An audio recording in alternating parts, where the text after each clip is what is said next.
Ratan, thank you so much for joining us today. It's an honor to speak with you, and I know I speak for many here in the audience when I say that we've been looking forward to this for quite some time.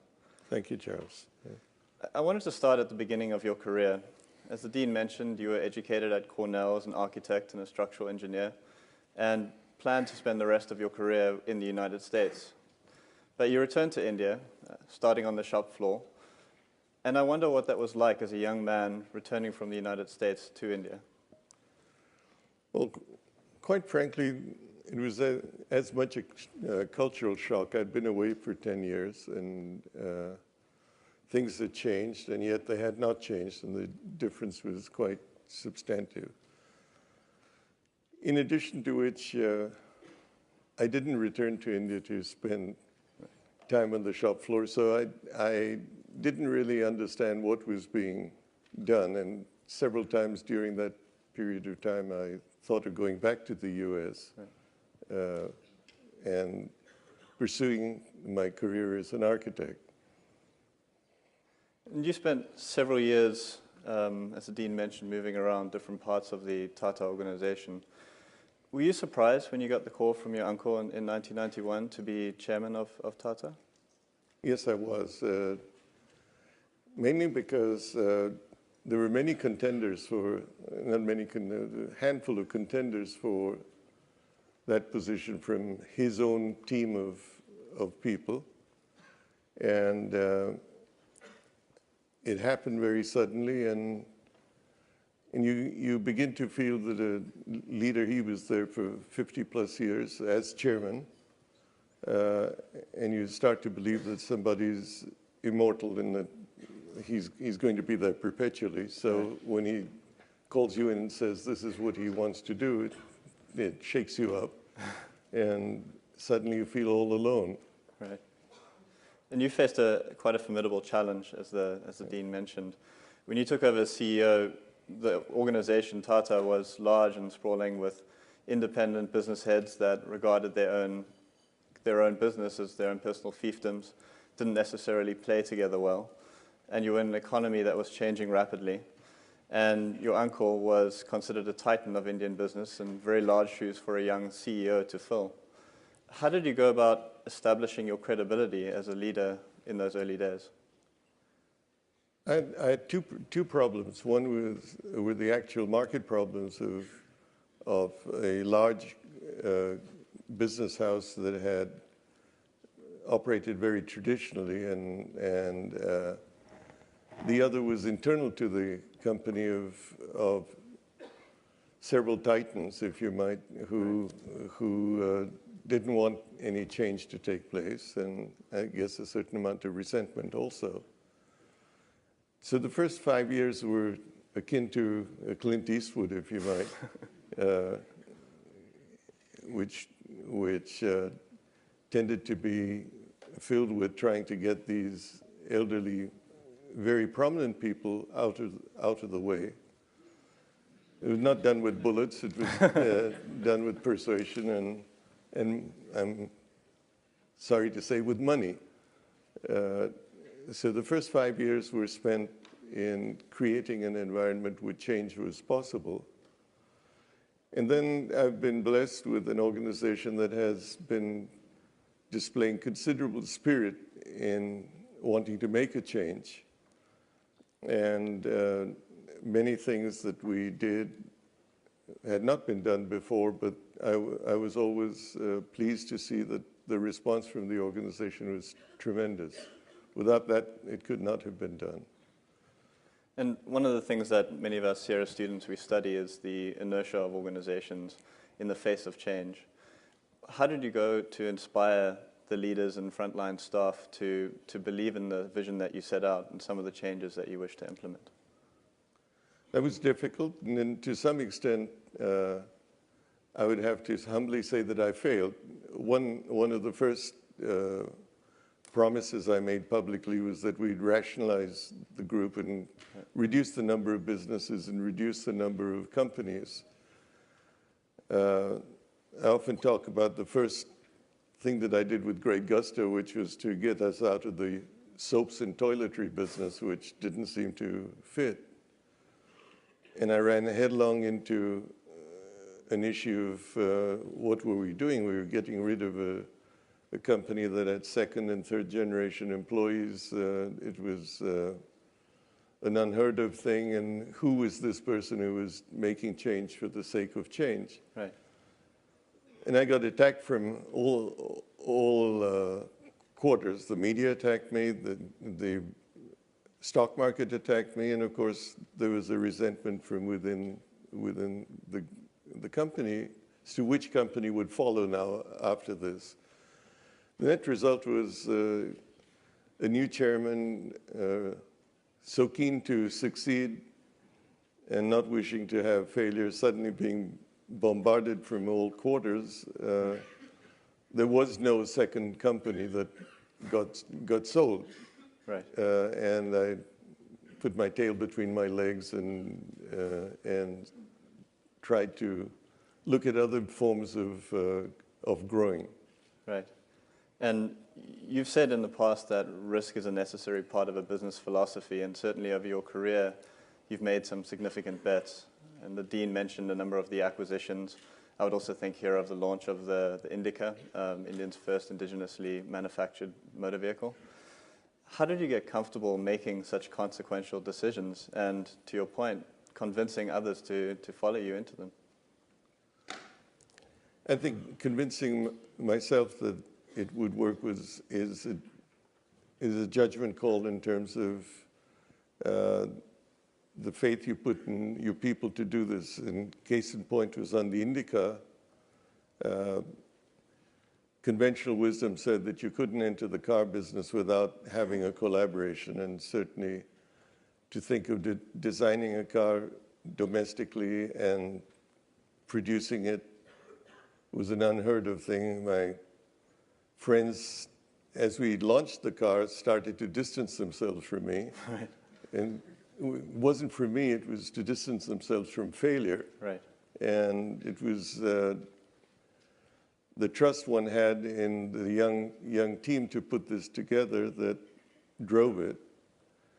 The other is that from time to time, I think change has caused a lot of people in the company to question the wisdom that such a change would be based on. Right. And I've been lucky, and in some cases it's been difficult, but by and large, India is a country that has such a great potential that change is, by and large, well received. Right. And we've heard a lot of anxiety about the Indian economy, and we know that there's a lot of potential there, but there's been, recently at least, a lot of noise in the press about how reform hasn't kept pace with growth and is possibly cramping India's growth potential. What do you think lies ahead for the future of India? Well, you know, I've always been very positive about the new India.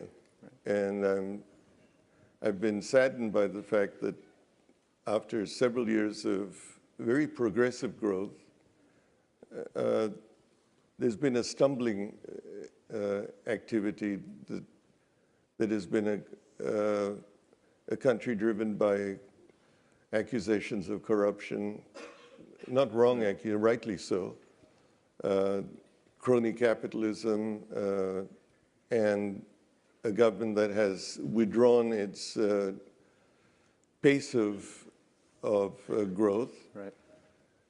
At the same time, I feel that has bottomed out, and we're on a path again to grow. But we've got to rebuild.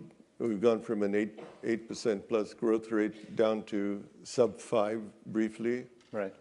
We will grow back to the growth rate we had. We will need to control inflation, but I think India will, once again, the same spirit of the people will make it happen. Right. And one of the things that you mentioned that's often remarked about by India, and for that matter, a number of emerging markets, is this phenomenon of crony capitalism. And you've spoken in the past about how you value personal integrity, both in your own leadership, but also in the leaders you admire. Have you ever faced an opportunity which you had to turn down for ethical reasons or for the ethical consequences of that decision? Several instances where that would be so. I think perhaps the the most visible one was when we wanted to form an airline. Oddly enough, we were asked to form an airline by the then Prime Minister. But vested interests made sure that we didn't form an airline through three successive prime ministers. And that was the most visible of the thing, which we walked away from because we could have probably had it by succumbing to subjective issues of bribery or corruption, and we walked away from it.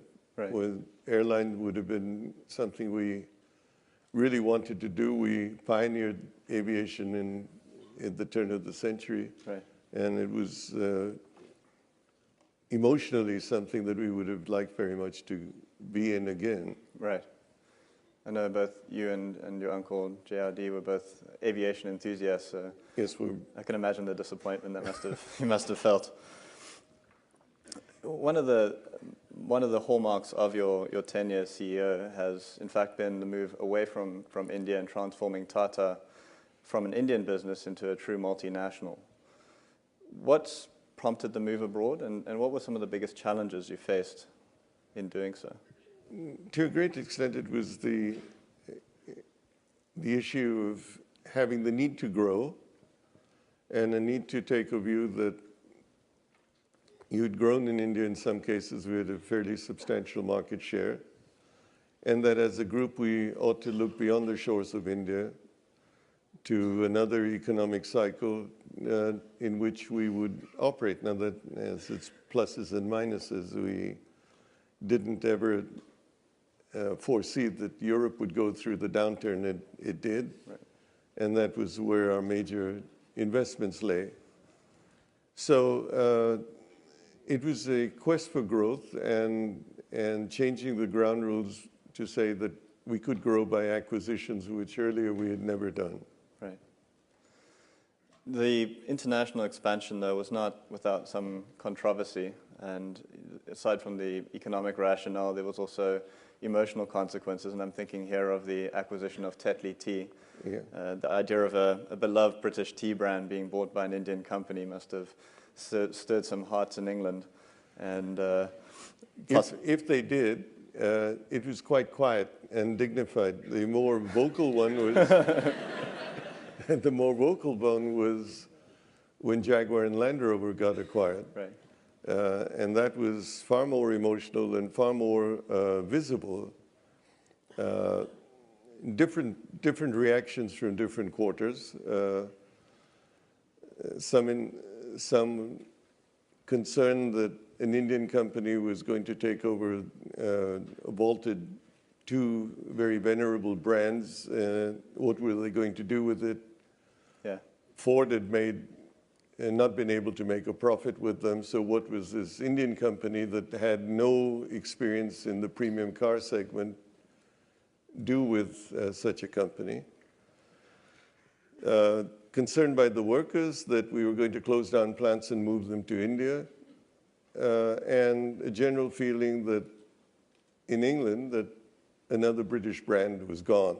Right. Quite frankly, all we did after we got involved was to tell the management of the company to make their own destiny, that we'd support them in terms of what they wanted to do.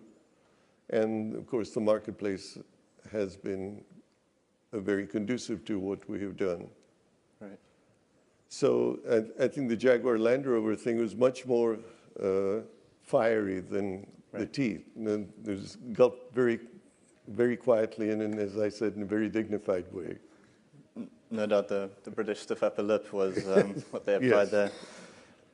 One of the remarkable aspects of Tata is its sheer complexity. It strikes me as being an enormously difficult challenge to be able to manage this company day to day. You have, as the Dean mentioned, almost 500,000 employees worldwide, over 100 operating companies, 36 of which are publicly listed. Dominic Barton of McKinsey, when he was here this week, spoke about great leaders needing to have both a microscope and a telescope. That is, an ability to focus on the fine details where they really count, but also to see the larger picture and see the secular trends transforming their markets. How did you go about managing Tata day to day and balance that need for a micro and a macro perspective? I think by and large, all our companies have had strong CEOs that have run the businesses, and the only thing I would say is that I've had a funny type of role where you sit apart looking at the overall company on a strategic basis, and then when there's a problem, you go into the company much more than may happen elsewhere in the world, where you find yourself playing the same role as the CEO in terms of either firefighting or moving a company in another direction, and then move back again into a macro position where you're looking at the company or the group in its broader sense. Right. So exactly what you've said is inadvertently has been what has been done. And how did you make sure that you had the information you needed to make the decisions? So we've had past VFTT CEOs come in and speak about how they would covertly conduct visits to the front line and visit factory floors just to get to gauge the spirit and morale of their workforce. I think that's an absolute given. The worst thing that can happen is to determine where the company is going through the eyes or the mouth of one person, i.e. the CEO. Right. Far more is gained by walking on the shop floor and talking to the people and trying to communicate. One of my weaknesses has been, I think, I've never communicated enough or adequately with our people, partly because I'm a shy person, and secondly, because I didn't realize the importance of communication. But I think communication with the employees is an exceedingly important function that any company chairman has to do and be visible in that sense. Did you ever have to overrule or disagree with decisions made by some of the leaders of your businesses based on information you were hearing from the front line? Yes, very much so. And that's usually quite an eye-opener because you have a trusted CEO and you find either inadvertently or consciously you're getting a colored picture of a situation. Right.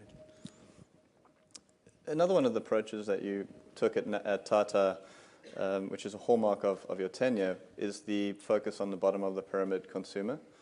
And we all know the story of the Tata Nano, and a number of us visited your factory last year in Gujarat. And I know I was pleasantly surprised to find that I could fit quite comfortably inside. But I'm glad you did. Well, I heard it was modeled after you, so someone of your stature needed to fit comfortably. But the Nano, as we spoke about before the interview, has also met with some challenges. And so I'm curious whether you're still as enthusiastic about the bottom of the pyramid market today, and what lessons you take from the Nano episode. Good question. The Indian market, the known consumer market's about 250 to 300 million people. If you take the base of the pyramid and look at developing products below that and into the segment of the market that's moving into that consuming area, the market size extends to 500 to 600 million people. That's a huge market, right. 300 of which you don't have products to address. So if you can think of how to reach that market, you have an exceedingly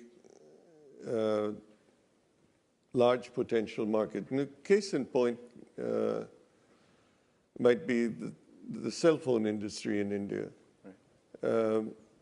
When I grew up in school, you waited 7 to 10 years to get a telephone.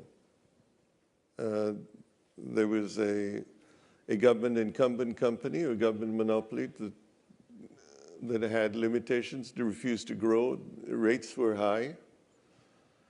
So apart from people like me, a little shopkeeper or a handcart puller, let's say, could never dream of having connectivity other than through a payphone. Today, with cell phones, it's bypassed all of that, and the handcart pusher can buy a prepaid SIM card and a low-cost phone, and he's connected. He has a number. He can be reached. He has an identity and it's self-esteem. Right. So you have cell phone subscribers that are maybe 600 million in India, and the fastest growing industry that the country has seen. So it has come because technology has made a phone available, and it's no longer dependent on copper wires or optical fiber, and this has happened. Again, who would have thought 10 years ago that you would have 500 million telephone subscribers in India? So I think the potential of the Indian market is huge if you address yourself to that. I don't think the Nano adequately did that. And the lesson we learned is you can't do something on the basis of trying to sell it the same way as you would sell another car. We should have been selling it like one sold a scooter or a motorcycle. And instead of 2 wheels, give them 4 wheels and a safe form of family transport. So we've learned our lessons on that, and we will rectify that as we go forward. Right. So important profit motives, but also social consequences of really addressing that market. Yes. And Tata has a remarkable record of its involvement with philanthropic causes. And how do you view the role of organizations like Tata, and in particular the role of corporate social responsibility in addressing needs in society? Well, I think this transcends to personal life also. You've got a country with tremendous disparity of income. You've got very rich people on the one hand and abject poverty on the other. You have to be sensitive to the fact that this gap cannot continue to widen while there's a large discontented number of people who are looking at the inequities of the environment as they see it. For companies, therefore, I think there has to be a sensitivity to doing something in the communities around which you operate, and making an effort to raise the quality of life so that there's not envy and distaste for what was there, but the companies looked at in a more positive sense and in enhancing the quality of life of the people around them. We expend about 4% of our net profit in these rural development activities, and we do it ourselves. And someone may argue that this is shareholders' money, which it is, but I think it has brought a sense of not just tolerance, but a sense of welcoming our companies in wherever they've been, and enhancing whatever we've been trying to do in the product area or the services area to a community area, being part of the community. Would you view the role of corporate social responsibility as being quite different in the United States versus an emerging market like India? I don't know enough about the United States to make a comment, but I think in one form or another, it becomes an issue that all corporations will have to deal with. And we, I think, as businessmen, have to concern ourselves and removing the image of being the ugly businessman, the venal businessman, and being heads of companies or leaders whose interests go beyond that of their company to the communities they serve. And if we can do that, we can undo an image that has been created over the last century of greed and self-serving desires. So I think it's something that we need to be sensitive about. So Stanford has a reputation for entrepreneurship, and many of the students here in the crowd have aspirations to be entrepreneurs.